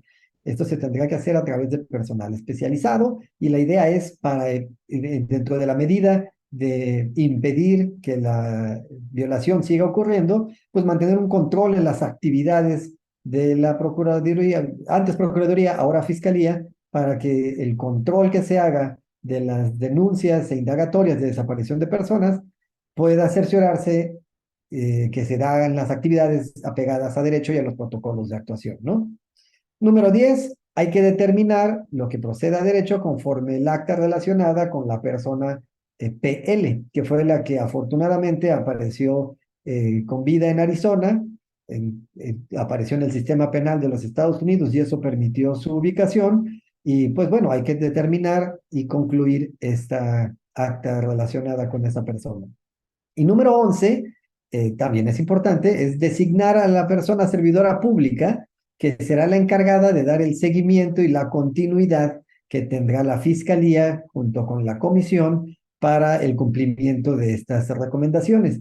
Cada una de las recomendaciones, esto lo dejé para el final, cada una de las recomendaciones incluye una obligación de enviar a la comisión las constancias que den evidencia y las constancias y evidencias que muestren el cumplimiento de cada una de las recomendaciones. Entonces, que se está dando la atención psicológica a las personas, ahí van las constancias y las evidencias, que se esté negociando la reparación del daño, que ya estén inscritas las personas en el registro estatal de víctimas. Todas y cada una de ellas requieren la información continua de parte de la Fiscalía para asegurarse de que se está cumpliendo con lo que la recomendación pide, ¿no?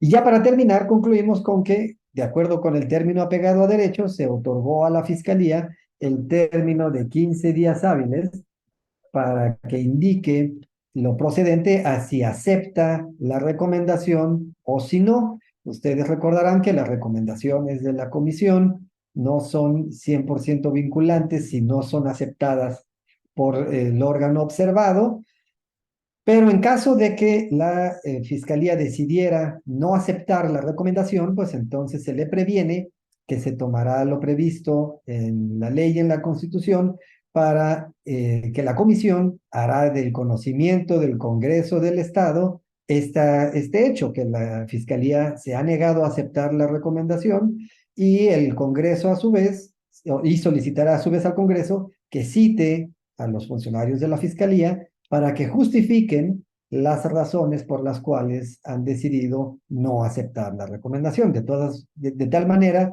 que el mecanismo de incentivo para la aceptación de la recomendación, pues es mantener un sistema de transparencia ante el órgano, en este caso la Fiscalía, con el Congreso del Estado, que representa a toda la población de chiapanecas y de chiapanecos, y pueda decir si no está de acuerdo con la recomendación, por qué piensa no aceptarla, o su alternativa es que la acepte y que ponga en marcha las actividades escritas en cada una de estas 11 recomendaciones que vienen descritas en la misma. Y creo que ya me excedí en el tiempo. Esto es lo bonito de hablar de temas que son interesantes, es que nomás con escarbar en el principio se le acaba a uno el tiempo, pero creo que esto deja claro el objetivo que me habían pedido, que era comentar los alcances y la importancia de la sección de las recomendaciones de esta recomendación. Muy bien, pues muchas gracias por su atención y de nuevo gracias por la invitación. Muchísimas gracias al doctor Alejandro Francisco Herrán Aguirre, profesor e investigador del Instituto de Investigaciones Jurídicas de la UNACH, y a los tres por su excelente manejo del tiempo y sus disertaciones tan claras y puntuales. Y bueno, ahora damos espacio a un breve momento de preguntas y comentarios por parte del auditorio, pues comentan, hay excelente información. Exactamente, doctor Alejandro, son temas muy importantes y muy bien explicados. Gracias y felicidades. Felicidades a los tres doctores. Y bueno, como en cuanto a las preguntas, tenemos aquí un comentario de Abraham López. Menciona como amonestación pública interna sería muy diferente a las denuncias no obligadas. No sé si está Abraham ahí, si quieres formular la pregunta. Adelante.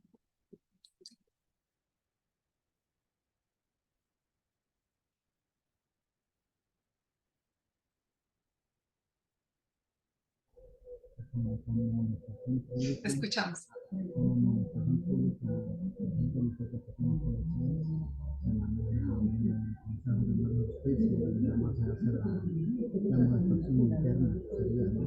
No, no se escucha muy bien, Abraham.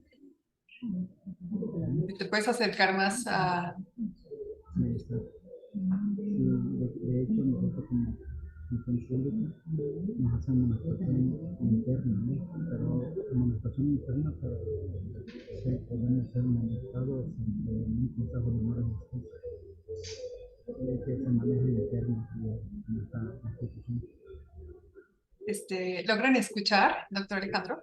No, no se escucha, licenciado Abraham, pero bueno, no sé si nos puedan comentar algo acerca de este comentario que hay aquí en el chat, que dice, como amonestación pública interna sería muy diferente a las denuncias no obligadas.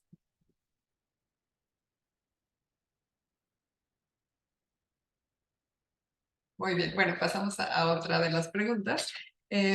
Ante la nueva ola de migración que se está dando en la actualidad en nuestro país, ¿cuál sería su recomendación general para las autoridades correspondientes para prevenir este tipo de casos? Si quieren contestar los tres, o el que quiera comenzar, adelante.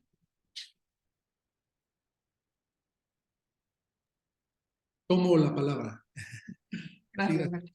es evidente, es una muy buena pregunta porque platicando con colegas especialistas en temática de migración y otros colegas en Sudamérica, pues la verdad es que la migración no va a cesar y cada año se va a exacerbar un poco más.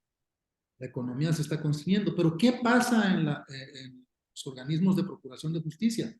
También, y esto hay que decirlo a favor de las instancias de procuración de justicia, también se han visto afectadas en los últimos años por los modelos organizacionales que se han implementado y que no siempre cuentan con las herramientas o con los recursos materiales suficientes para cumplir con su responsabilidad.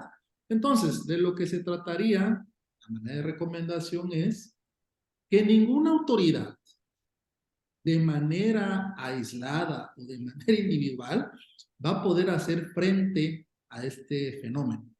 Ya hay a nivel federal, a nivel local, una comisión de búsqueda de personas desaparecidas, hay otra comisión de atención a víctimas del delito, y tengo entendido que todos ellos ya están trabajando de manera coordinada con las instancias de procuración de justicia, que también tienen una tarea muy importante de prevención del delito, ¿no? Y lo que nos toca a organismos públicos autónomos como la comisión, como la universidad, pues creo que es apoyarles en esta gran tarea difundiendo los derechos.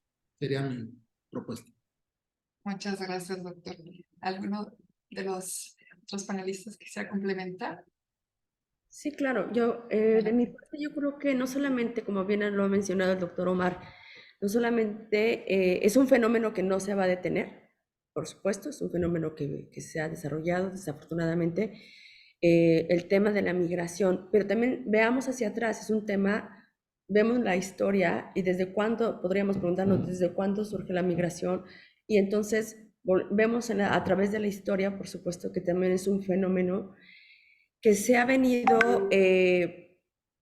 pues que no se ha detenido y no se va a detener. Lo que coincido con el doctor Omar es como parte de docente, como parte de de la institución de la universidad, es educación, fomentar los derechos y por supuesto, porque ¿de qué nos sirven nuevas leyes, de qué nos sirven nuevos estatutos o de qué nos sirve si no se van a cumplir? Yo creo que una formación más de ética.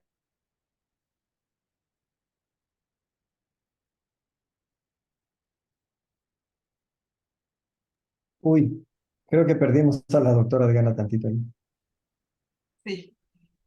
Perdón. Doctor, sí, adelante. Nos quedamos que comentaba acerca de la educación, comentar los derechos y la ética. Pues sí, la formación perdón, de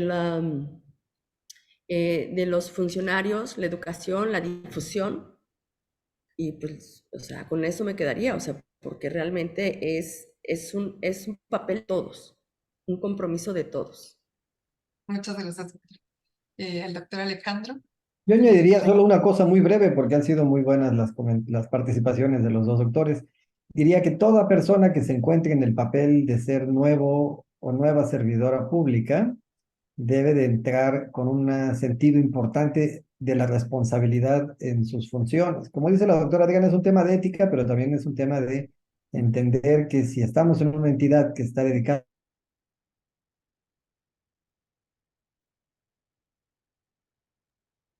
Ahora se nos fue el doctor Alejandro. Ahora le tocó a él el tema del... Tenemos un poco en el internet.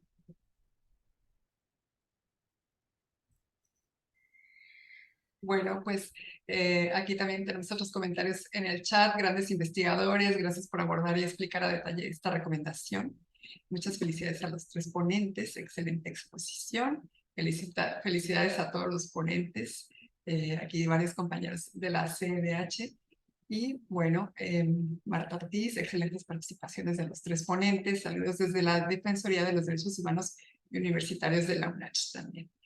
Pues, creo que ya se nos desconectó el doctor. Bueno, pues antes de ya terminar, concluir, damos la palabra al maestro Alfredo Ruanova Ortega, visitador general especializado de atención a asuntos de migrantes, para que nos dé unas palabras de agradecimiento y la entrega de reconocimientos. Adelante, maestro.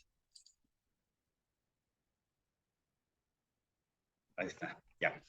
Muy buenas tardes a todas, a todos. Es un gusto, pues el honor que me confiere el presidente de la Comisión Estatal de Derechos Humanos, de dar las palabras de cierre, pues no sin antes también saludar pues, a mis amigos contemporáneos de la propia universidad, al doctor Omar David Jiménez Ojeda, un gran amigo, a la doctora Adriana Flores, también contemporánea en la universidad, y al doctor Alejandro Herrán, destacados, los tres destacados juristas, no solo de México, no solo de Chiapas, sino también de nuestro país, que tienen la gran tarea de realizar acciones de investigación en el Instituto de Investigaciones Jurídicas de la UNACH, nuestra alma mater para algunos, y pues la honrosa Universidad Autónoma de Chiapas, aliada de este organismo. Pues yo no abordaría invariablemente ninguno de los aspectos que ya se comentaron con relación a la recomendación que se comenta, ¿no? Y que se socializa a través de este foro. Yo lo que pondría sobre la mesa, únicamente para hacer este cierre, pues es hablar de la gran importancia que reviste el hecho de llevar el tema de desaparición de personas migrantes a la agenda nacional. Es un hecho que México está en la ruta migrante, no en vano. El pasado domingo 22 en nuestro país se realizó lo que se denominó una cumbre, en donde acudieron países para poner propuestas de atención al fenómeno migratorio y obviamente también compromisos con relación a los países de origen, destino y tránsito en esta materia.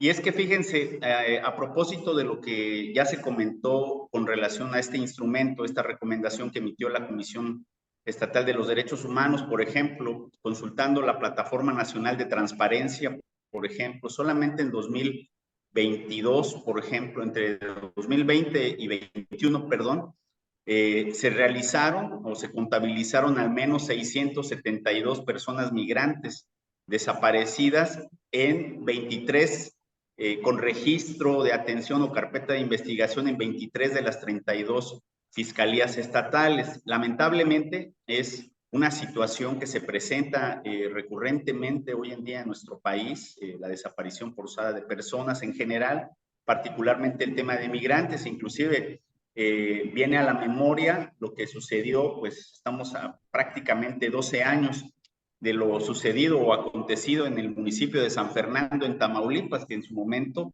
generó, pues, ahora sí que llamó la atención de toda la comunidad internacional, pues por los hechos de violencia que se desataron en aquella entidad y que dio como resultado el descubrimiento de personas migrantes asesinadas y otras más que estaban desaparecidas. Es decir, el tema está en la agenda pública nacional, en el día a día, sean nacionales o personas migrantes, tienen todas, deberían de tener todas la garantía de sus derechos humanos, y en ese sentido, pues esta recomendación puso en su momento, ¿verdad?, un tema ahí para procurar o generar la defensa de los derechos de las personas en el ámbito administrativo. Entonces, sin duda, debemos de seguir atentos al tema. Habrán muchos foros de discusión con relación, pues, a la prevención de la desaparición de personas migrantes, la sensibilización a la población en general, para tener mecanismos de coordinación con las autoridades encargadas de la búsqueda y la investigación, y en este caso, la procuración de justicia, ¿no? El tema da para muchísimo más. pero pues yo nada más dejaré ahí mis comentarios, no sin antes reconocer la gran y valiosa participación de los 3 investigadores y que en esta consideración yo pediría a quien administra la plataforma, ¿no?, que nos ponga en pantalla el reconocimiento que otorgamos, no solamente los que estamos, el presidente de la Comisión Estatal de Derechos Humanos, sino todos los que participamos. Leo textual: la Comisión Estatal de los Derechos Humanos de Chiapas otorga el presente reconocimiento al doctor Omar David Jiménez Ojeda por su destacada participación como ponente en el taller de análisis de la recomendación sobre el caso de violaciones a derechos humanos, de acceso a la justicia en su modalidad de procuración de justicia y a la verdad en agravio de personas migrantes desaparecidas y de sus familiares. La recomendación 4/2019 se firma en Tuxtla Gutiérrez, Chiapas, el 25 de octubre de 2023. Firma el presidente Juan José Cepeda Bermúdez y obviamente lo hace en representación de todos los que formamos parte de la comisión y los que siguen los eventos. En el mismo sentido, la misma cita, se otorga el reconocimiento a la doctora Adriana Yolanda Flores Castillo, también investigadora que participó en este, y el siguiente, al doctor Alejandro Francisco Herrán Aguirre. Reconocimientos bien merecidos, con todo nuestro agradecimiento, que serán entregados en breve para que lo tengan de manera física y puedan, pues, ahora sí que incorporarlo a su amplio currículum y a su destacada trayectoria. Sin más, agradezco esta valiosa oportunidad que tuve para poder interactuar con ustedes. Muchas gracias. Muchas gracias al maestro Alfredo Ruanova, visitador general especializado de atención de asuntos de migrantes. Y pues nos resta agradecer a los panelistas, visitadores generales, personal de la Comisión Estatal, defensores de los derechos humanos de varios municipios, profesores, investigadores en la materia, principalmente del Instituto de Ciencias Jurídicas de la UNACH. Y así damos por finalizado este evento organizado por la Comisión Estatal de Derechos Humanos a través del INICAT. Damos gracias a las personas que lo hicieron posible. Pues muchísimas gracias y que tengan un excelente día. Hasta luego. Hasta luego, hasta la próxima. Gracias. Gracias a ustedes.